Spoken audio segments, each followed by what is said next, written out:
Voici pour les titres, tout de suite le développement.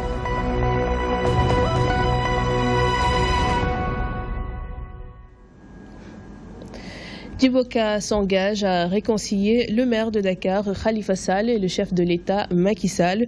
Il a émis ce souhait et compte s'activer rapidement à la tâche. Le secrétaire général du mouvement des jeunesses socialistes, Bassirou Samb, croit que des inconditionnels sont à l'origine de ce différend. Du côté de l'APR, le souhait est bien accueilli. Même si la retrouvaille se matérialise, elle doit se faire autour d'un intérêt commun, soutient Saliou Keita, El Haj Moussabé. Une retrouvaille entre le président de la République et le maire de Dakar, tel est le souhait de Djibo Leïtika. Pour les jeunesses socialistes, il n'a jamais été question pour Khalifa de s'éloigner de Macky Sall. Au second tour de la présidentielle de 2012, il a voté et il a bâti campagne pour le candidat Macky Sall. Lors de l'élection législative aussi, il a bâti campagne pour la coalition Benno Bokk Yakaar. C'est à partir de 2014 que les gens ont commencé à l'isoler de la coalition Benno Bokk Yakaar, car ayant peur de l'influence et de l'image de l'homme. Donc aujourd'hui, s'il doit y avoir rapprochement, il appartiendra à ces gens qui l'ont éloigné et aux Sénégalais d'apprécier. Du côté de l'APR, l'on salue l'intention du leader de l'URD. Le président Macky Sall a signé une alliance stratégique avec le Parti socialiste. Et Khalifa Sall est un membre du Parti socialiste, qui est une organisation politique qui fonctionne sur la base des principes de la démocratie interne. Même si on n'est pas d'accord avec la majorité, on doit se ranger.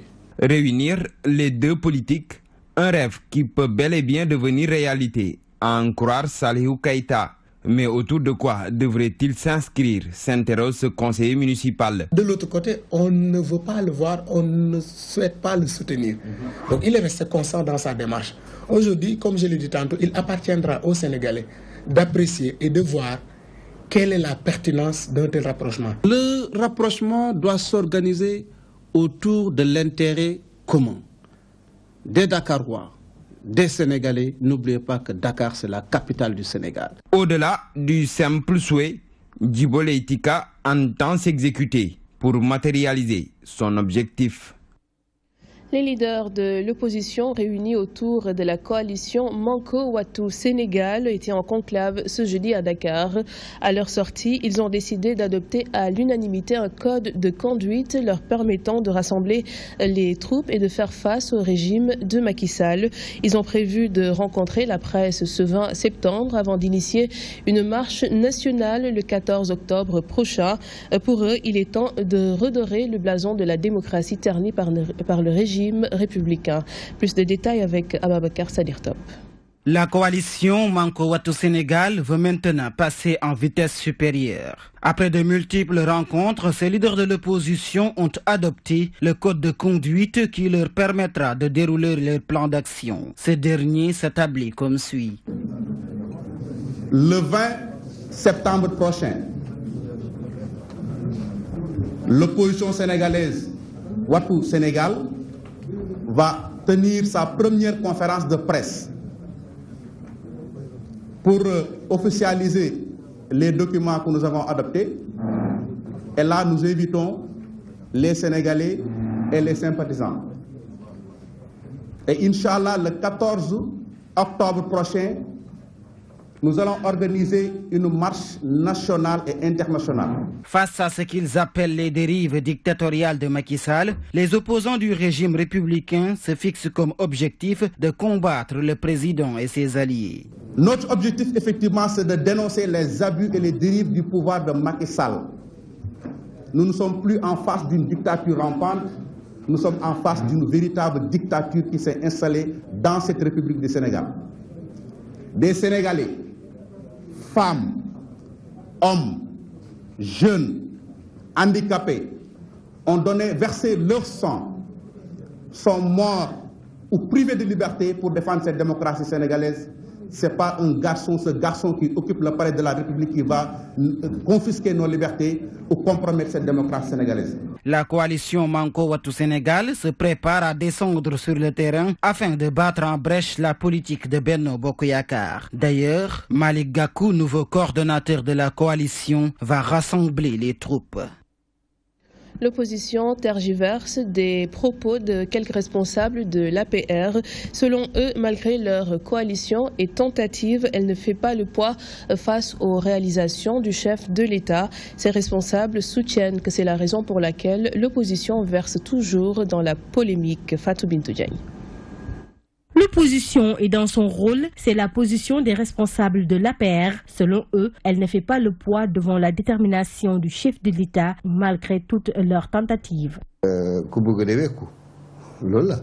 Maintenant, eux, ils sont dans le rôle de s'opposer, ils sont dans le rôle de s'organiser. Et moi, je sais que cette opposition-là, ce n'est pas une opposition qui nous fait peur. Je les considère comme des nihilistes. Ce sont des gens qui disent que du mauvais et qui pensent que rien n'a été aussi fait. Et je crois que en politique, la politique, effectivement, il y a deux niveaux. Le premier niveau, c'est le pouvoir central. Le deuxième niveau, c'est le niveau d'en face, c'est l'opposition. Ces responsables politiques soutiennent que l'opposition ne sait pas à quel sens se vouer. C'est pour cette raison qu'elle fait des tâtonnements et verse dans la polémique. Et quand vous êtes un peu malade, vous tournez, vous retournez sur votre lit, vous ne savez pas à quelle position prendre. C'est ce qui les arrive actuellement. C'est ce qui arrive à l'opposition. C'est un corps malade, des fois ils se tournent par là, des fois ils se tournent par là, donc ils ne savent pas bien se coucher. 6 mois, ils ont changé énormément de démarches, ils ont changé énormément de noms. C'est parce que tout simplement que la cohérence stratégique qu'il fallait n'est pas de mise dans leur démarche, mais également ils ne croient pas à ce qu'ils disent. Selon ces apéristes, l'opposition ne se préoccupe pas du devenir des Sénégalais, elle ne pense qu'à ses propres intérêts. Ce code de conduite-là, vous savez déjà qu'ils sont déjà partis perdants eux-mêmes. Ils ne peuvent pas se regrouper parce que chacun d'entre eux veut essayer de duper l'autre. Donc ils sont en train de se chamailler à l'intérieur même de ce nouveau courant. Mais il n'y a pas une cohérence stratégique dans ce qu'ils font. Je crois qu'on dit souvent que l'expérience vaut mieux que le conseil, mais à leur voir pratiquer, on a l'impression que ce sont des gens qui sont plutôt omnibulés par les questions individuelles et non pas les questions qui concernent directement le pays. Après le Front patriotique, l'opposition crée le mouvement Wattu Sénégal, une formation qui n'ébranle en rien la mouvance présidentielle. Celle-ci l'attend au tournant, c'est-à-dire à l'élection présidentielle, pour voir si leur coalition pourra résister jusqu'à cette date. L'info scandale publié par l'ONG Publicey a suscité la réaction des transporteurs qui sont les principaux utilisateurs du gasoil. L'enquête de Diesel révèle qu'au Sénégal, il y a bien des entreprises qui fournissent ce carburant dangereux, plaçant ainsi notre pays au 2e rang du classement des pays où les carburants vendus par les sociétés sont les plus nocifs. Les transporteurs appellent les autorités à stopper la vente de ce combustible. Un reportage signé Adjara Sissé. Il y a bien une question qui préoccupe désormais les transporteurs, c'est bien la qualité du gasoil. Le Sénégal, 2e pays victime d'un trafic de carburant nuisible à la santé des populations, présente aussi des effets destructibles sur les véhicules. Constat fait par les chauffeurs depuis quelques temps et consolide ainsi les révélations de l'enquête de Diesel. Le gasoil qu'on nous vend au Sénégal n'est pas de la bonne qualité. Pour preuve, quand tu achètes une voiture neuve, tu remplis ta voiture avec. Il suffit juste de l'utiliser au bout d'1 an ou 6 mois, la pompe commence à avoir des problèmes. Et on te dit que tu as utilisé un gasoil qui a de l'eau ou autre, alors que ce n'est pas le cas. C'est la qualité du gasoil qui n'est pas bonne et puis l'odeur le démontre. Ma voiture, cela fait 7 ans que mon frère l'avait utilisée en Europe. Il n'y a jamais eu de problème, mais il a suffi que ça arrive ici au bout de 2 mois pour que l'injecteur pète. L'analyse des échantillons révèle une vérité moins glorieuse. La qualité africaine vendue par les négociants suisses n'a rien de grande. Elle est toxique et extrêmement dangereuse. Fort de ce constat, ces chauffeurs demandent à ce que le gouvernement prenne des mesures urgentes pour arrêter la vente de ce combustible, car, disent-ils, déboursent des sommes faramineuses pour la réparation de leurs voitures. Ils sont très exposés. Quand tu vas dans les stations, le constat est là. On voit le gasoil très noir et ce n'est pas normal. C'est aux autorités de voir comment ce gasoil arrive, vérifier la qualité et tout avant sa mise en vente dans le territoire. Mais ils ne le font pas, ou même s'ils vérifient, ils ferment les yeux sur ce phénomène. Vivo Energy, Shell, Adax, Oryx et Vitol fournissent ce carburant dangereux selon l'enquête de diesel. Au total, quelques 25 échantillons de diesel et 22 d'essence ont été analysés. Si ce nombre est trop faible pour tirer des conclusions générales, elle constitue néanmoins un aperçu significatif vu la diversité des pays et des sociétés examinées selon les auteurs de l'enquête. Au marché HLM, l'heure est au nettoyage. Depuis ce jeudi, la mairie procède au ramassage des ordures. Dès lors, les cantines sont fermées jusque lundi prochain. Cependant, certains commerçants ne respectent pas cette règle, ce qui leur crée bien des difficultés avec la municipalité. Le maire de la commune déplore l'attitude de certains habitants qui entassent leurs déchets avec ceux des marchands. Des Fatimlo. Le marché HLM a complètement changé de visage. D'habitude très animé, les marchands ambulants établis ont laissé place à des cantines fermées et des tas d'ordures. Cela fait 2 jours que la mairie de la localité est en train de procéder au nettoyage du site. Et dans tous les pays du monde, après des activités, après un temps de jour dans un marché, il y a des moments où on ferme le marché pour ne serait-ce nettoyer. Bon, c'est pourquoi on leur a demandé, après 2 mois de vente intense sur les alentours du marché, nous avons demandé aux commerçants de fermer pour 48 heures pour nous permettre de nettoyer le marché. Toutefois, certains marchands ne digèrent pas l'arrêté du maire qui stipule que le marché est fermé jusqu'à lundi prochain. Toutes les cantines doivent être fermées jusqu'à ce délai. Il est difficile de demander à des commerçants de fermer. Vous m'avez suivi depuis ce matin. Vous avez constaté les difficultés que j'ai. Parfois, il y a de l'incompréhension. Mais vous savez, on dit le maire est dur. Le maire est dur, oui, parce que c'est normal. J'ai été élu pour une mission, j'entends assumer cette mission. Je ne suis pas un enfant. Depuis 7 h du matin, je suis sur la voie publique. Depuis 7 h du matin, je cours derrière les gens. Fermez vos magasins, ils ne veulent pas fermer. Les services qui viennent travailler, ils ont une durée. Ils ne vont pas rester ici.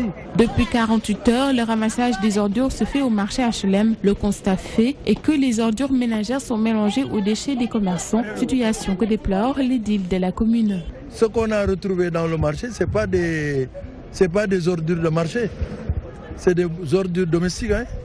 C'est des choses qui proviennent de nos maisons nous-mêmes, je commence par moi-même.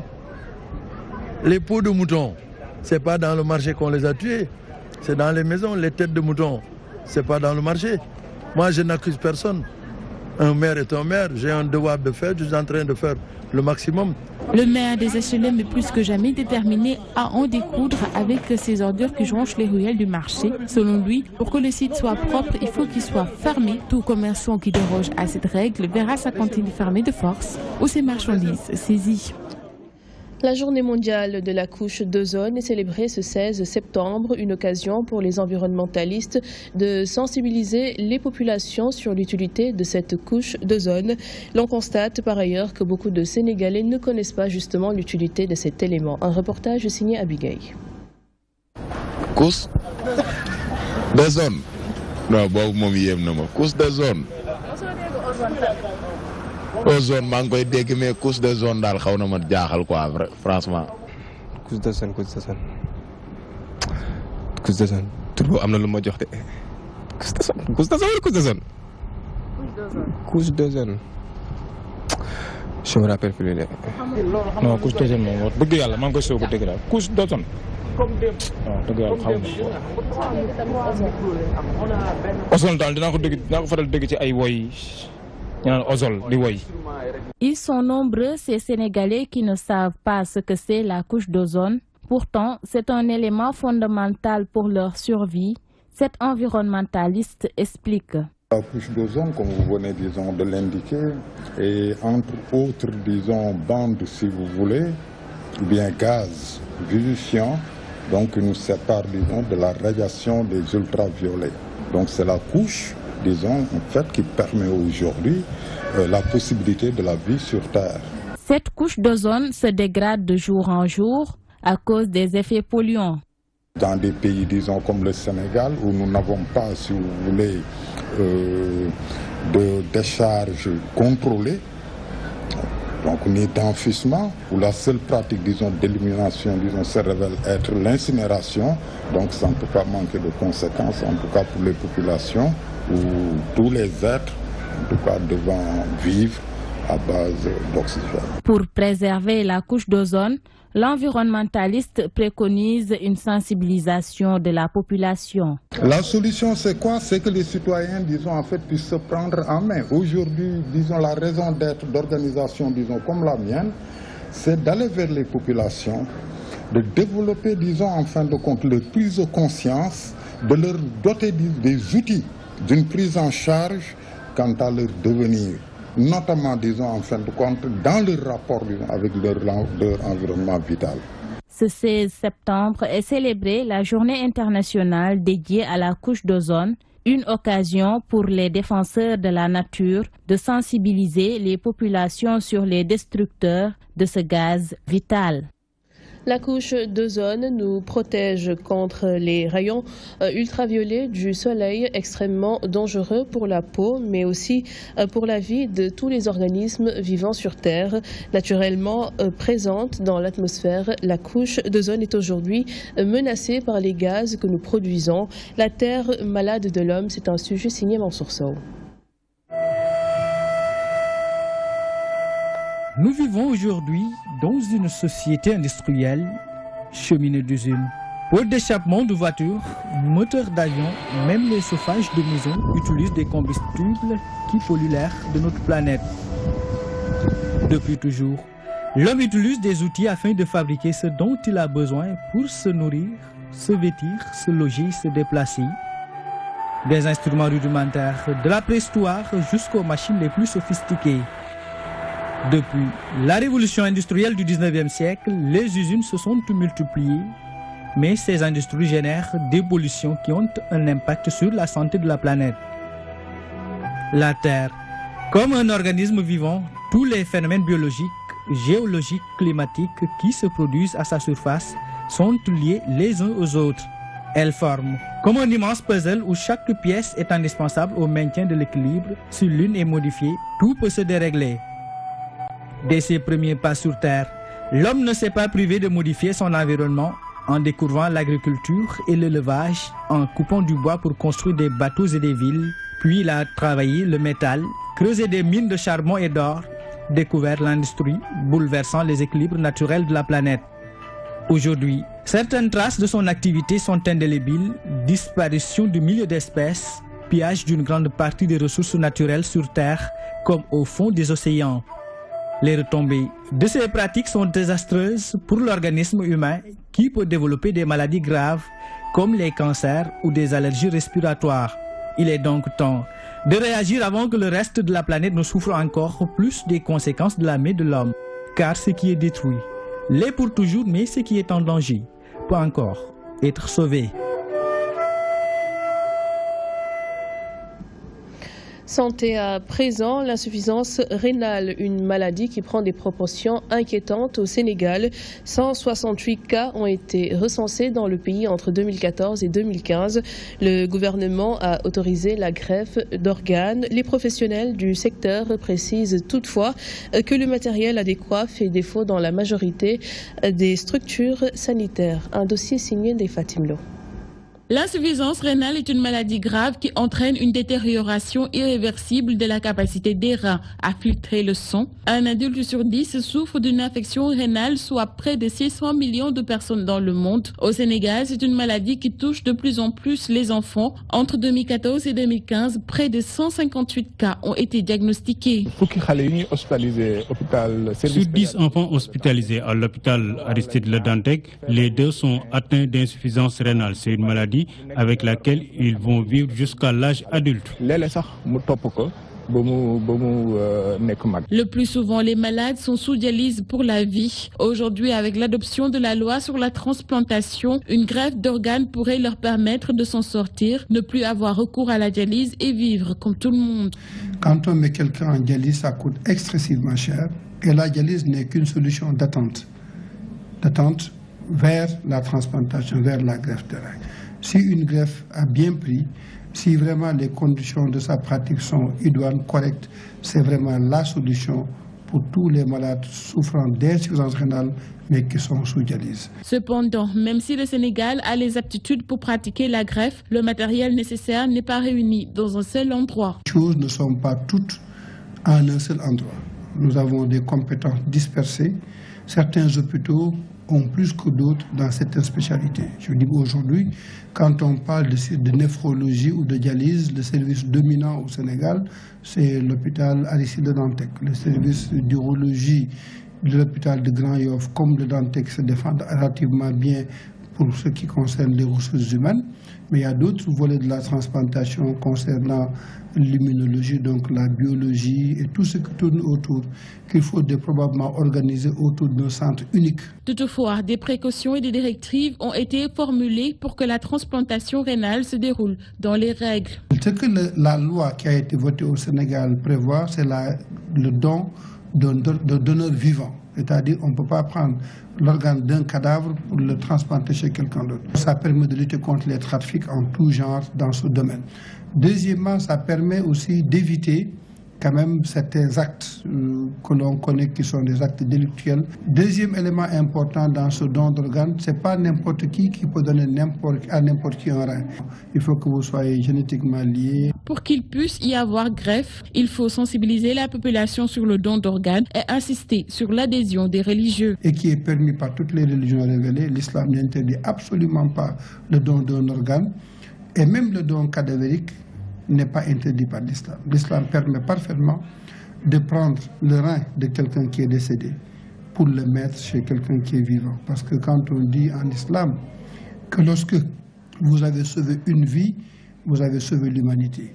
Mais lorsque vous avez éliminé, vous avez ôté une vie, vous avez tué l'humanité. Pour l'heure, certains Sénégalais sont prêts à faire don de leur rein pour sauver des vies. Au niveau de la santé, les choses se sont améliorées.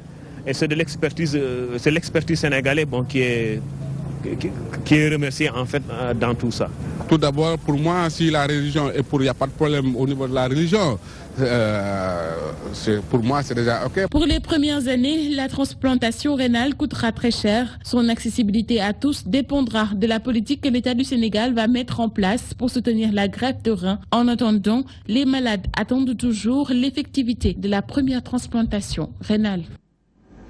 Le Kourel Fatelikou du Ligegi prépare activement le rappel de la prière de Serigne Touba sur la mer. Cette 22e édition est marquée par des innovations sur le lieu et le thème choisi concernant le terrain qui abritait l'événement. Désormais, une nouvelle mosquée est construite pour recevoir les pèlerins. Les membres du Kourel ont également pris le prétexte de l'actualité pour choisir un thème axé sur la sécurité. Ababakar Sadir Top. C'est en 1995 que le calife d'alors, Serigne Touba, a donné l'autorisation à la création d'une association dénommée Kourel Fatelikou du Ligegi. Cette 22e édition du souvenir de la prière de Serigne Touba sur la mer est marquée par des innovations. La deuxième innovation, c'est la délocalisation. Vous savez bien qu'il y a 21 ans, ça s'est passé ici sur le terrain de Diamalaye. Mais vous voyez donc avec un peu les changements et puis la structuration même du pays, nous avons deux axes, n'est-ce pas, qui traversent le terrain. Et que le terrain là aussi a été un terrain vraiment choisi parce que c'était en face de l'océan et ça calait bien avec l'événement. Dans un contexte de mondialisation où la question du terrorisme se pose avec acuité, le Kourel Fatelikou Gedji a choisi comme thème la paix entre les nations dans l'islam, selon Cheikh Ahmadou Bamba. Le thème, comme j'ai dit, l'historique un peu du thème, ça fait partie des fondamentaux du Magal. chaque année, on voit un peu dans ce qui se passe dans le monde au Sénégal, ce qui se passe dans le monde en Afrique, dans le monde musulman, dans le monde entier, comme crise, comme problème, comme problématique, comme difficulté. On essaie de voir un tout petit peu dans la vie et dans l'œuvre de Cheikh Ahmadou Bamba les solutions, n'est-ce pas, appropriées pour ces crises. Cet événement qui se tiendra les 20 et 21 septembre prochains se déroulera comme suit. Une séance de circoncision gratuite destinée aux enfants des familles démunies, des récitals de Coran et de Khassaïd, sans oublier le panel sur le thème. Ababakar Sadir Top, et c'est la fin de ce journal. Merci de votre attention. Merci également à la réalisation. Excellente soirée en notre compagnie.